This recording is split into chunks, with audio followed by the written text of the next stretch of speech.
Hey guys, welcome back to Home Built, and in this episode we've got a few more little bits and pieces to button up in the engine bay, and then we might move inside of the Alfarrari.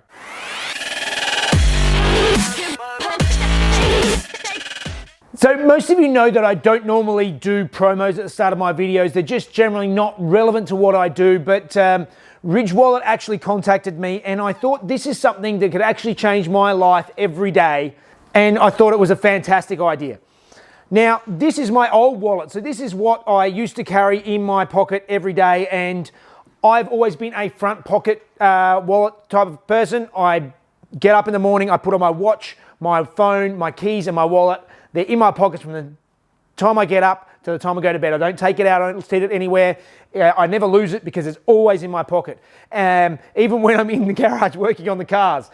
And this started getting really cumbersome. And that's where Ridge Wallet I thought was a fantastic idea. This thing is tiny. It can take up to 12 cards. It's RFID blocking. It comes in over 30 styles, including burnt titanium and this, which is the carbon fiber.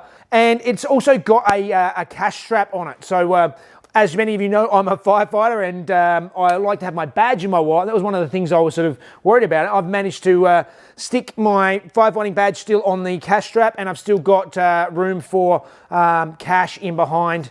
It's got a lifetime warranty. It's so much smaller to carry around, and I've been using it for a couple of weeks now, and I'm a big fan. So if you guys want to try it out, you can test it for 45 days for free. You can use my promo code. Just go to ridge.com/homebuilt and use the code homebuilt, and you can get 10% off and free shipping worldwide. All right, thanks, Ridge.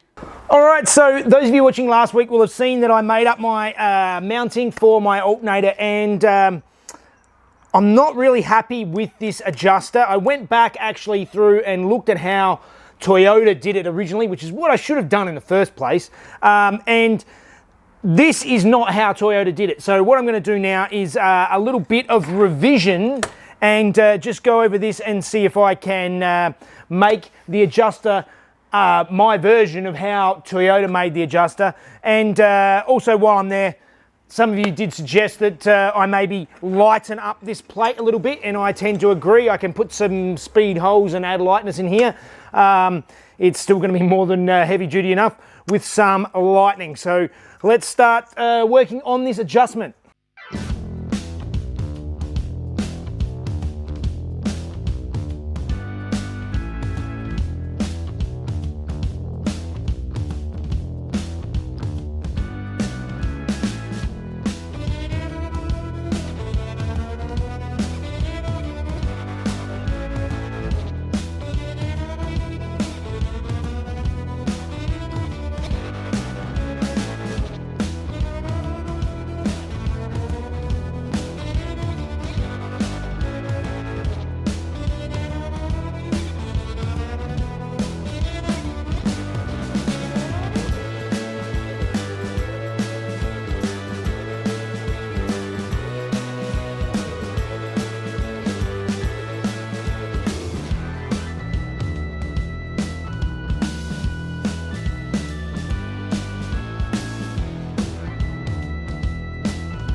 All right, so I have thoroughly redesigned my adjusting system. This is resembling pretty much how they do it on the Toyota Camry that this came off of.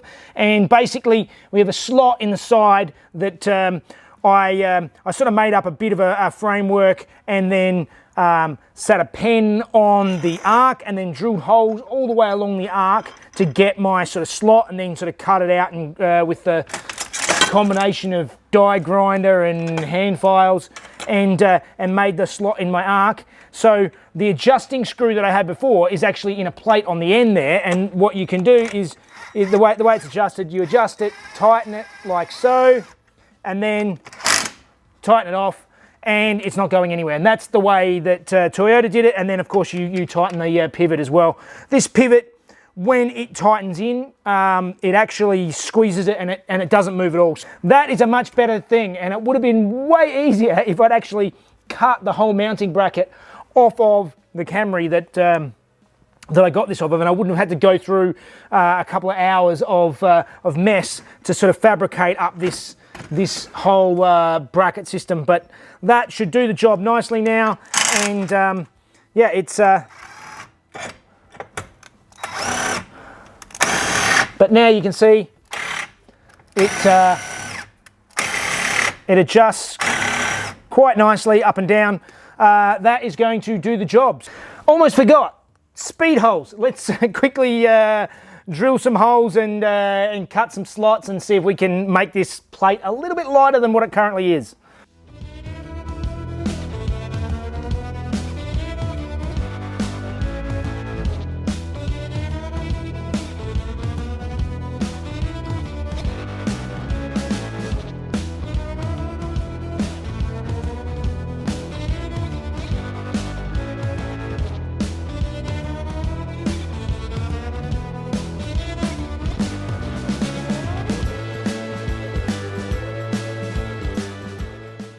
Alright, so we have it all installed. The adjuster has plenty of space around my brace. Now I am going to have to put some sort of bash plate down under here. This is not the lowest point of the car. This is much lower, and actually I need a lower bash plate underneath the steering rack, which is actually the lowest point.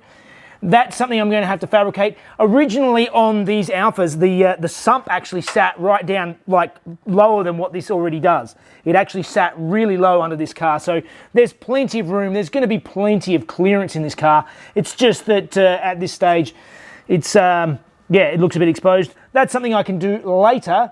Moving forward, I'm thinking I might want to have another look at that gear stick.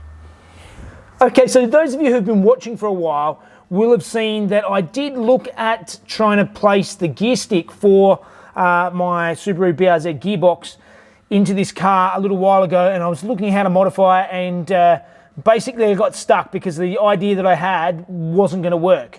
I have been looking into it more, and there's a better idea, at least at the moment, until I find another issue.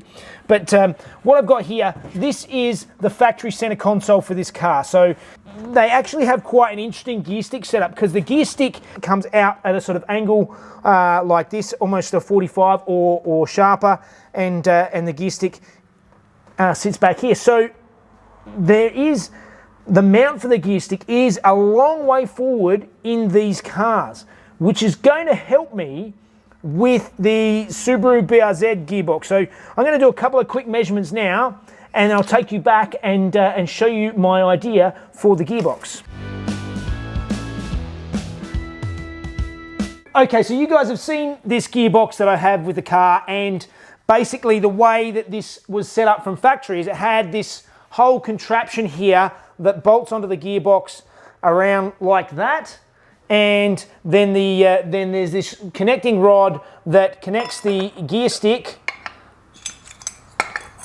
something like that. And the gear stick sits a long way back from the engine in the Subaru BRZ.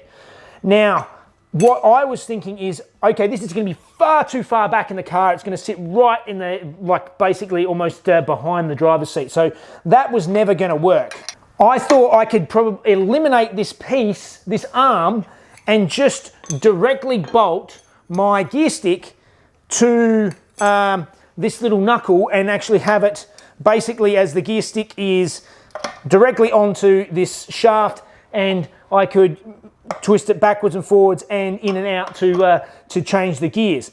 Now that's not going to work either, because this needed to pivot side to side, so this center piece could move in and out and actually actuate this this gear drive in and out. That would be fine, but the side to side, the bottom would be pivoting down here, not pivoting up here, so it wasn't going to work.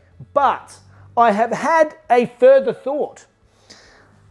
Basically, if I spin this whole thing around so that this arm travels forward, I'll actually mount the gear stick, and that is basically, from my rough measurements, exactly where I need it to be locating the gear stick in the original location. So the original center console actually still fits over the gearbox that I have there, and I will be able to use a gear stick in the factory location as well. So most of the interior should look original and unmodified, which was a lot of the thing that I'm going for. I mean, I will be doing stuff on the interior, but I still want it to look like an Alfa inside, and it will. This will actually help it work like an Alfa, and it solves my problems because it will still get the correct pivot to pivot the gears, and also get that forward and backwards motion exactly the way I want it. So that is a very simple, easy workaround. The only thing now is actually working out how I'm going to mount this the gear stick itself. I did start working on a piece to mount this into steel, but I can weld aluminium now. So what I might even do is see if I can repair this original housing. That may or may not work, but if I can repair this, I might be able to reuse this housing and just remake it so it's in the right spot around the other way.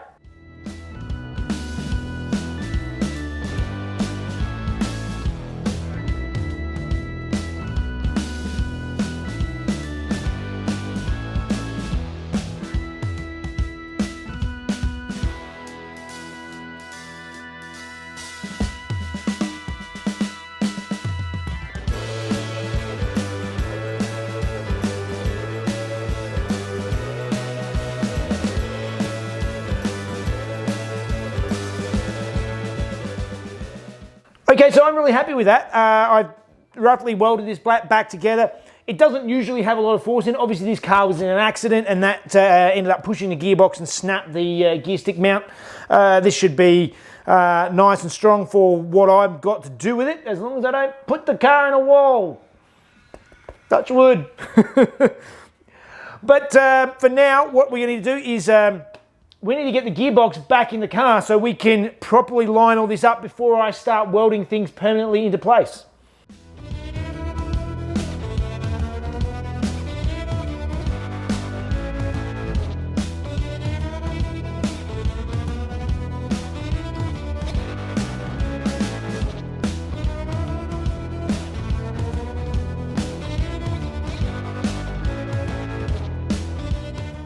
Okay, so I was struggling to try and work out a way to be able to line up this top area with the bottom. So what I ended up doing is I ended up ruling some lines on both this lower piece and this upper piece that I want to weld together, so I can sort of line things up and get them aligned so that I can at least tack them together for now, and then I can look at doing some more secure reinforcing once that is connected up. So let's get out the TIG now and see if we can tack these together.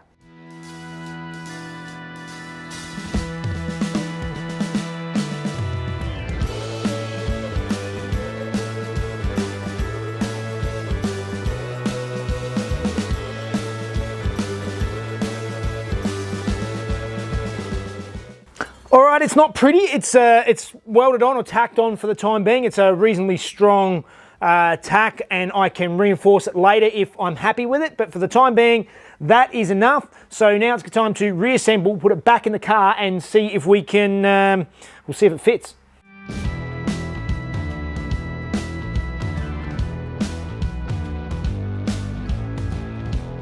All right, I'm pretty happy with that so far. So we basically have it. So there's first, second, third, fourth. Now I need to clearance down here a little bit because it's sort of interfering for fifth and sixth. It will go there, but it's in the way. And then the lockout, which is that's what this thing here on the gear stick is. That still works for reverse. So that actually has made the gearbox work the way it's supposed to. I obviously need to make a mount up for this far end, which is going to be mounted to the tunnel of the car, because you need to make it solid and mounted to the body of the car. It's got a rubber bush on it, which is the way it was from factory. The factory, it was mounted to the body, and there's rubber bushes on the mount to the gearbox here, which I've just got a couple of bolts sitting in just to sort of hold it in place. But overall, I'm stoked. We have a working gearbox, and the gear stick is with a knob on it. I might need a slightly longer knob, because that is a little bit of a reach for first, a bit further than I would like, but that's usable. And of course, that's awesome. It works. It works. Oh, how good is that? So next steps, clearance this and make a mount for this far end, and start working out what I'm going to do as far as making a tunnel goes.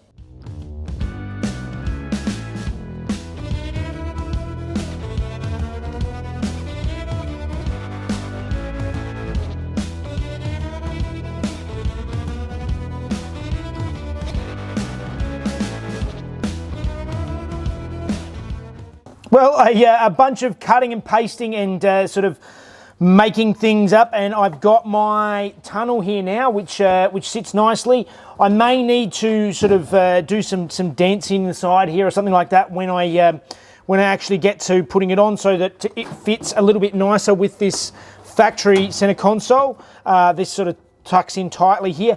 I can do that with the metal when I get to it. There's a little bit more room to work there, so that's not a problem for the time being. Let's see if we can actually make this tunnel out of metal.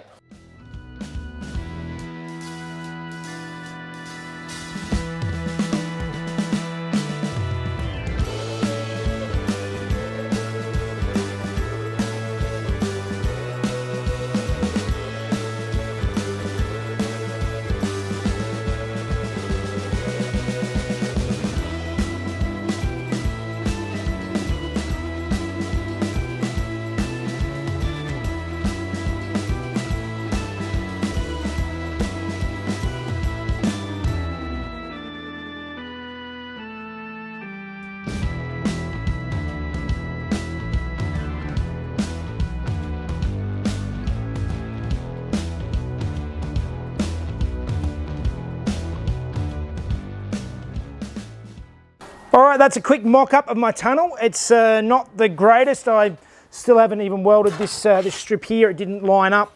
I'm probably gonna have to cut and modify it anyway, so let's try it.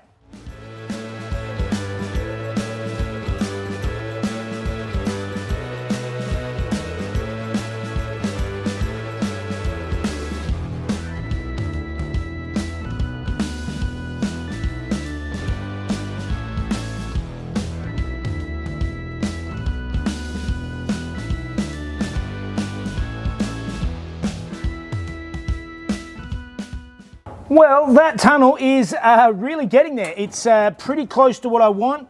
It's not attached into the car, but it fits nicely. I still need to make a gasket around the gear shift lever itself. So basically what I'm going to do is I'll just make this a little bit bigger and just have a bit of a rubber sheet that goes underneath the bolts to the gear shift, and then bolts to this panel that I put here. That way it's sealed from all the noise and stuff outside, and all the dust and grit and exhaust smell. And this now fits over reasonably well. It's not perfect, but it's still going to match in with the factory style look of this car, at least some of the factory look. I am really happy, but I am out of time, so I think that means it's time for Fun Facts with Mrs. Jeff.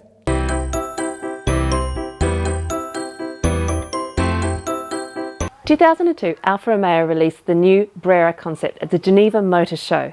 It's an all-new design by Giorgetto Giugiaro, and it was powered by a 400 horsepower Maserati V8. Giugiaro won the Compasso d'Oro, or Golden Compass Award, for his design, and the design received so much positive feedback that a production version hit the showrooms in 2005.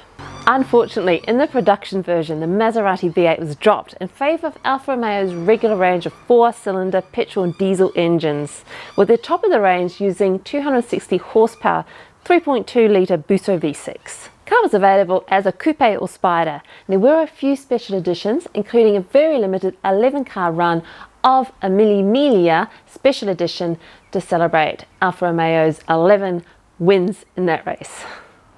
Oh, it's nice to actually be working on something other than the engine bay for a change. Getting in and actually getting that gear stick to work, that's a big win. I'm quite happy with that. Obviously, it's not finished. There's still more to do, but I'm a long way down that path, which is great. So it's fun. It's really great. We will get there. We will get there eventually. It might take me a little while, but I'm chipping away. So This too shall pass. yeah. Please like and subscribe if you haven't already. And if you'd like to see the videos a day earlier, you know that we have them on Patreon without ads. Yes, ad-free, day early. And it helps us out. It helps keep these crazy builds going. All right, guys. And you can also follow me on Facebook and Instagram for little hints and stuff of things that are coming up along the way. All right. See you next time. This Brera concept at the all new design with Giorgetto Giugiaro. Of course it was. And it was a 400 powered at the at the 2002 Turin Motor Show. Geneva. Designed by Giugiaro Giugetto. I obviously can't do more than one sentence at once. Okay, let me do it again. Giugiaro Giugetto. Oh no. I'm so sorry, Mr. Giugetto. I'm ruining your name. I'm so sorry, Mr. Giugiaro.